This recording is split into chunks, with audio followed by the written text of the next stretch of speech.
Hey guys, welcome back to the channel. Today, we have the biggest missed opportunities in porn star history.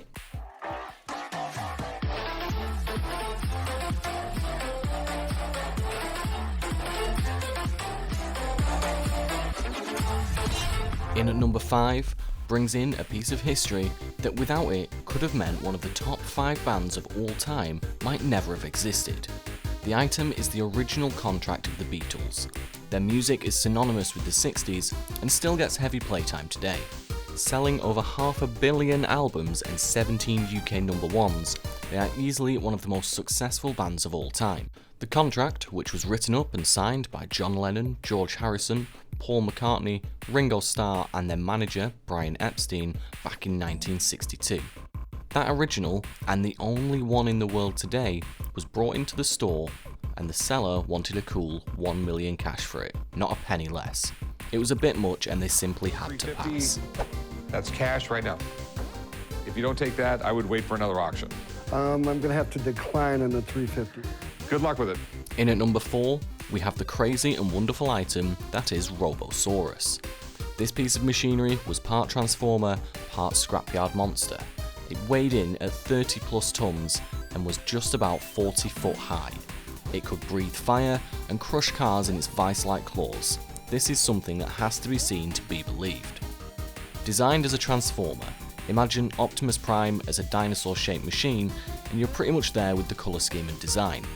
The owner was certain he was going to have the porn stars eating out of his hands, seeing that it could easily earn $20,000 a day.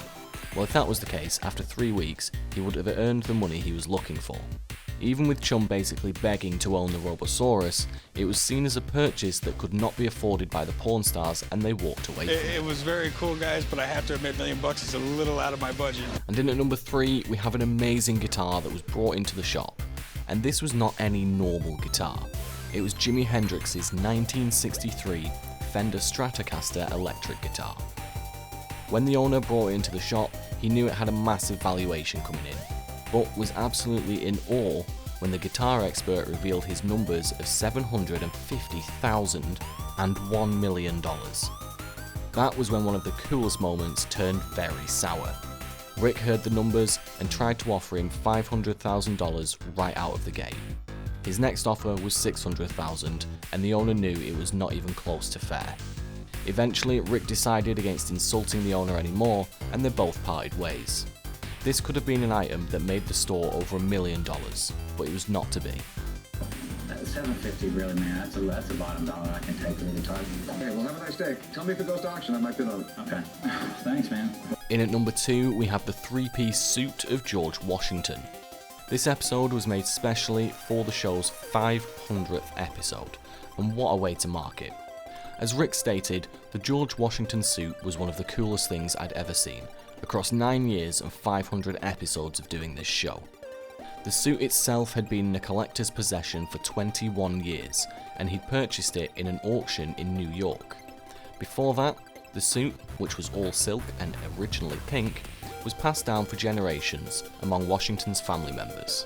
Porn star expert and go-to authenticator, Mike Hall-Patton, joins Harrison in examining the suit, which is estimated to be from the 1750s or 1760s.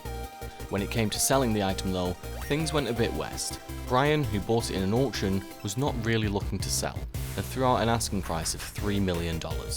He dropped it down to $2.5 million, but a deal never happened and Rick had to walk away empty-handed. I didn't get the suit, but you know what? It didn't fit me anyway. And lastly, we have the most famous Ford Bronco of all time, the Bronco as driven by O.J. Simpson in the infamous car chase of 1994. A 60-mile chase down several freeways, which took about 2 hours to conclude. It had nearly 100 million viewers tuned in to the chase, and the 1993 white Ford Bronco became embroiled with anything to do with the trial. When he found out the police were coming, he panicked and took off, with Al Cowlings as the driver in this Ford Bronco. When it was brought to him for purchase, Rick almost could not turn away from this incredibly rare piece of American history. However, the owner was looking for $1.25 million, leaving Rick with a choice to make.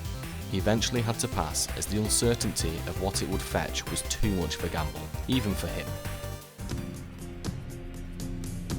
I'm gonna pass on it. Okay. With something like this, it's so much of a gamble.